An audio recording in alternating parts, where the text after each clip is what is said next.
നമസ്കാരം. എല്ലാവർക്കും ഈശ്വരാനുഗ്രഹം കിട്ടട്ടെ എന്ന് പ്രാർത്ഥിച്ചുകൊണ്ട് എല്ലാവരെയും ഞാൻ ഈ വീഡിയോയിലേക്ക് സ്വാഗതം ചെയ്യുന്നു. ഞാൻ ഇന്ന് വീഡിയോയിൽ പറയുന്ന വിഷയം, ഓരോ മാസത്തിലും നമുക്ക് ശുഭകാര്യങ്ങൾക്ക് ചെയ്യാൻ പറ്റാവുന്ന ചില ദിവസങ്ങളുണ്ട് ഇല്ലേ? എല്ലാ ദിവസവും ശുഭകാര്യങ്ങൾക്ക് പറ്റില്ല ഇല്ലേ? അപ്പൊ ശുഭകാര്യങ്ങൾക്ക് എടുക്കാൻ പറ്റാവുന്ന ചില ദിവസങ്ങളുണ്ട്. പലരും ജ്യോത്സ്യന്മാരുടെ അടുത്ത് പോയി കാര്യങ്ങൾ അറിയാറാണ് പതിവ്, അങ്ങനെ എന്തെങ്കിലും വേണമെന്നുണ്ടെങ്കിൽ. അപ്പൊ അതിന് ഞാൻ ഇവിടെ നോക്കിയതിന് ആഗസ്റ്റ് 10, അതായത് 2026 ഓഗസ്റ്റ് 15 ശേഷവും സെപ്റ്റംബർ മാസം മുഴുവൻ, അതായത് ആഗസ്റ്റ് 15 മുതലും 2026 ഓഗസ്റ്റ് 15 മുതലും 2026 സെപ്റ്റംബർ 30 വരെയുള്ള ദിവസങ്ങളിൽ ഓരോ ശുഭകാര്യങ്ങൾക്ക് എടുക്കാൻ പറ്റാവുന്ന ദിവസങ്ങൾ ഏതാണെന്നാണ് ഞാനിവിടെ സൂചിപ്പിക്കുന്നത്. അപ്പൊ എന്തെല്ലാം കാര്യങ്ങളാണ് ശുഭകാര്യങ്ങൾക്ക് നമുക്ക് ഉപയോഗിക്കാൻ പറ്റുന്ന ദിവസങ്ങൾ, എന്തെല്ലാം കാര്യങ്ങൾക്ക് ഈ ദിവസങ്ങൾ നമുക്ക് എടുക്കാം. അപ്പൊ അതിനുവേണ്ടി പഞ്ചാംഗ ശുദ്ധിയുള്ള ദിവസങ്ങളാണ് നമ്മൾ ശുഭകാര്യങ്ങൾക്ക് എടുക്കുന്നത്.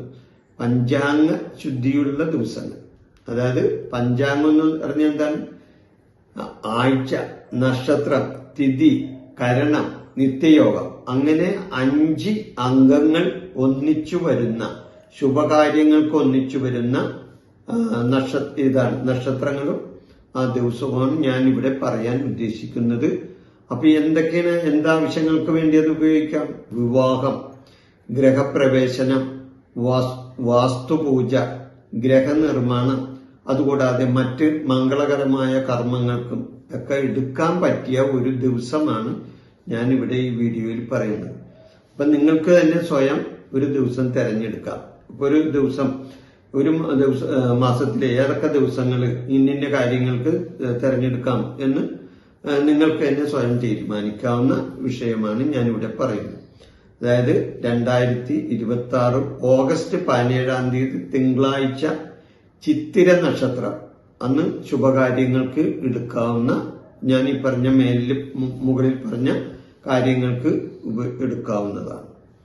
അത് ആഗസ്റ്റ് 17 കഴിഞ്ഞാൽ പിന്നെ ഓഗസ്റ്റ് 19 2026 ഓഗസ്റ്റ് 19 ബുധനാഴ്ച തിരുവോണം നക്ഷത്രം. ഈ നക്ഷത്രം പഞ്ചാംഗ ശുദ്ധിയുള്ള ദിവസമാണ്. ഈ ദിവസം അത് നിങ്ങൾക്ക് എടുക്കാവുന്നതാണ്. സെപ്റ്റംബർ 14 പിന്നെ സെപ്റ്റംബർ 14 2026 സെപ്റ്റംബർ 14 തിങ്കളാഴ്ച ചിത്തിര നക്ഷത്രം. ഈ ദിവസവും പഞ്ചാംഗ ശുദ്ധിയുള്ള ദിവസമാണ്. അടുത്തത് സെപ്റ്റംബർ 21 തിങ്കളാഴ്ച തിരുവോണം നക്ഷത്രം. ഇതും പഞ്ചാംഗ ശുദ്ധിയുള്ള ദിവസമാണ്. ഇതും ശുഭകാര്യങ്ങൾക്ക് എടുക്കാവുന്ന ഒരു ദിവസമാണ്.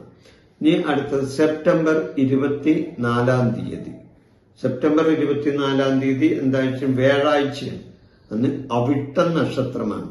അന്നും പഞ്ചാംഗ ശുദ്ധിയുള്ള ദിവസമാണ്. സെപ്റ്റംബർ 28 തിങ്കളാഴ്ച രേവതി നക്ഷത്രം. അന്നും പഞ്ചാംഗ ശുദ്ധിയുള്ള ദിവസമാണ്. അപ്പൊ ഞാൻ ഈ പറഞ്ഞ August 17, August 19, September 14, September 21, September 23, September 24, September 28 ഈ ദിവസങ്ങൾ പഞ്ചാംഗ ശുദ്ധിയുള്ള ദിവസങ്ങളാണ്. ഇത് ശുഭകാര്യങ്ങൾക്ക് എടുക്കാവുന്ന ദിവസങ്ങളാണ്. ഈ പറയുന്ന ദിവസങ്ങളിൽ നിങ്ങൾക്കൊരു മുഹൂർത്ത സമയം എടുക്കണമെങ്കിൽ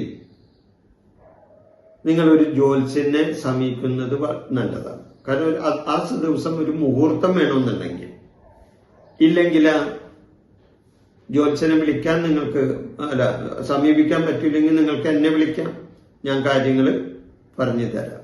ഇനി അതും പറ്റില്ല എങ്കിൽ ചെറിയ എന്തെങ്കിലും കാര്യങ്ങൾക്കാണെങ്കിൽ നിങ്ങൾ രാഹുകാലം ഒഴിവാക്കിയിട്ട് ബാക്കിയുള്ള സമയം നിങ്ങൾ തന്നെ ഒരു സമയം നിങ്ങൾക്ക് തന്നെ കണ്ടെത്താൻ സാധിക്കും, കണ്ടെത്തി അത് ചെയ്യാം. അപ്പൊ ചിലവർക്ക് ഇതൊരു ഉപകാരം കിട്ടുന്ന കാര്യമാണ്. കാരണം പലർക്കും ഒരു മാസത്തിൽ ഒരു കാര്യം ചെയ്യണമെന്നുണ്ടെങ്കിൽ അതിനൊരു പറ്റിയ നല്ല ദിവസം ഏതാണെന്ന് ആലോചിച്ച് അല്ലെങ്കിൽ അങ്ങനെ ചിന്തിക്കുന്ന ഒരു സമയങ്ങളുണ്ടാവും. അപ്പൊ നിങ്ങൾക്കിത് കുറിച്ച് വെക്കാവുന്നതാണ്. ഈ വീഡിയോ കണ്ടിട്ട് ഈ ഡേറ്റ് നിങ്ങൾക്ക് കുറിച്ച് വെക്കാം. നിങ്ങളുടെ കുടുംബത്തിൽ ഇങ്ങനെയുള്ള ഈ മാസങ്ങളിൽ എന്തെങ്കിലും ശുഭകാര്യങ്ങൾ ചെയ്യണമെന്നുണ്ടെങ്കിൽ ഈ ദിവസങ്ങൾ നിങ്ങൾക്ക് തെരഞ്ഞെടുക്കാവുന്നതാണ്. ഈ വിഷയം ഞാൻ ഇവിടെ അവസാനിക്കുന്നതിന് മുമ്പ് ഒരു കാര്യം കൂടി പറഞ്ഞ് അവസാനിപ്പിക്കാം. ഞാൻ എല്ലാ ഞായറാഴ്ചകളിലും എന്റെ ചാനലായ ശിവപ്രിയ ജ്യോതിഷാലയത്തിന്റെ ചാനലിൽ ഞായറാഴ്ച വൈകിട്ട് രാത്രി 7 മണിക്ക് ലൈവിൽ വരുന്നുണ്ട്. നിങ്ങളുടെ ജാതക സംബന്ധമായ കാര്യങ്ങളും നക്ഷത്ര സംബന്ധമായ കാര്യങ്ങൾക്കും എല്ലാം ഈ ഞായറാഴ്ച ദിവസങ്ങളിൽ വൈകിട്ട് 7 മണിക്ക് ലൈവിൽ നിങ്ങൾക്ക് വന്ന് അറിയാൻ സാധിക്കുന്നതാണ്. ഈ വിഷയം ഞാൻ ഇവിടെ അവസാനിപ്പിക്കുന്നു. നിങ്ങൾക്ക് നന്ദി, നമസ്കാരം. എൻ്റെ ഈ ജ്യോതിഷ പ്രോഗ്രാം നിങ്ങൾക്ക് ഇഷ്ടപ്പെട്ടാൽ ഇത് സബ്സ്ക്രൈബ് ചെയ്യാനും ലൈക്ക് ചെയ്യാനും ബെൽ ബട്ടൺ അമർത്താനും മറക്കരുത്.